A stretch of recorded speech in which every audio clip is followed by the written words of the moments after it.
Khalifa Castro ne. Kin san babu sauki rabo da ke masoyiya, in dai hakan ta faru na tabbata zan sha wuya.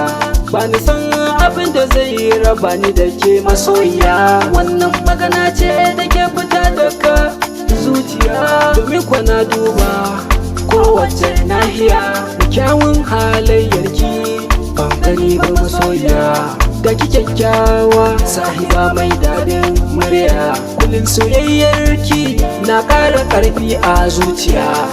Ke ne wata na dukkanin wata soyayya, a ce na barki sahiba ranar zambar duniya. Allahu sarki shi ya sanya mini sanki a zuciya, soyayyarki ta shiga ko'ina a zuciya, don kwata ratsa jijiya da zuciya gaba daya. Na gode Allah da ya bani ke masoyiya, dan na ga haske da saminki a duniya.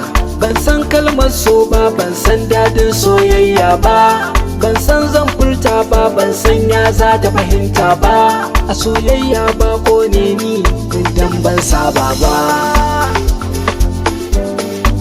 ban saba ba.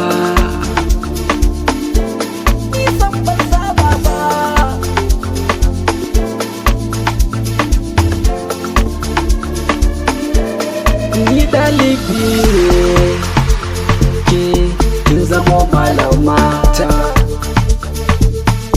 a fannin soyayya, kin sa na fahimta. Ko ina zaki zane biki, bana so ne rashin amonki, gani ga ki ne ta ganinki. Zo mu ba makiya mamaki, ki san ina sanki, abu na ba kamar ki.